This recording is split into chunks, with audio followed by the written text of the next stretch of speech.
I'm Arianhwy Wen. I'm a Welshwoman from the Kingdom of Drachenwald. I was given a barony for, it was said, the height of low behaviour.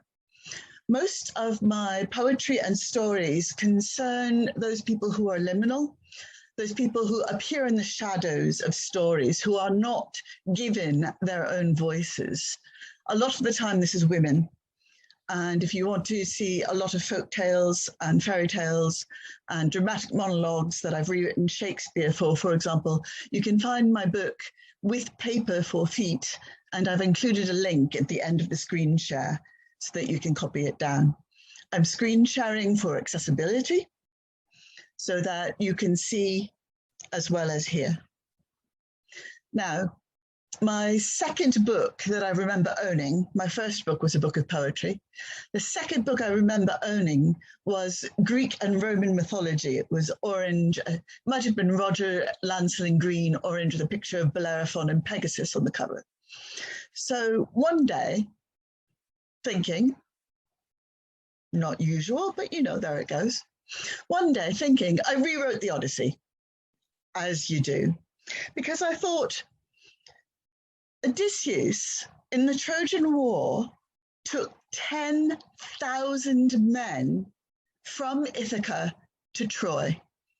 It took him 10 years to get home, mostly because he spent 7 years with the nymph Calypso.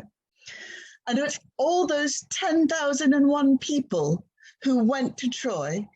How many people actually made it back to Ithaca? Now, I'm hoping you're all shouting at the screen, but because this is a video, I'll tell you, one person made it back to Ithaca, Odysseus. And you know, that's a hell of an attrition rate. So I wrote this poem from the point of view of one of the extras, and all of the exploits mentioned are mentioned in the Odyssey. Bearing witness. What kind of a man ties himself to the mast without even a knife in his boot? It was 3 hours later that we noticed him signaling, halfway to Scylla and Charybdis before we untied him. We enjoy a laugh after all.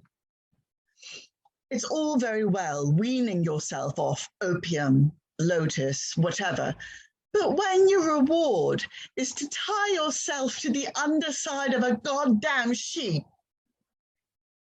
well, there are sheep at home, that's all I'll say.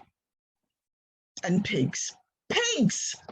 Not a one of us got a look in while he, the big O, screwed Circe's brains out.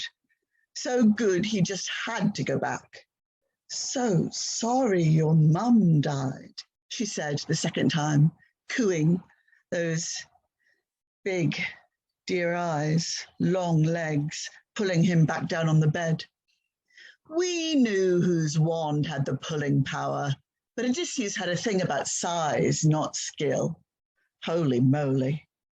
So, yeah, we knew the signs. 10-year contract with over 7 years left, no sign of Ithaca, not good odds. And down we were younger after a year of acorns. 600 cattle. We fancied a steak. Oh, he told us no. But you know, after the trip out, the whole war, the flesh eaters, the singing birds, there's only so much no you can take. We were shipwrecked. Of course, only one survivor. And Odysseus, free of us, fell on his feet, another dame with a C, Calypso. 7 years there, and then a princess. Well, we wait at this ditch for a hint of blood. Bastard.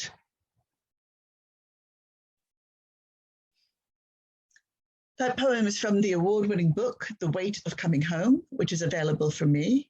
You can ask Master Carrion for my email address. Fairy tales, folk tales, dramatic monologues are in With Paper for Feet, which was published by Arianhwy Press in 2017.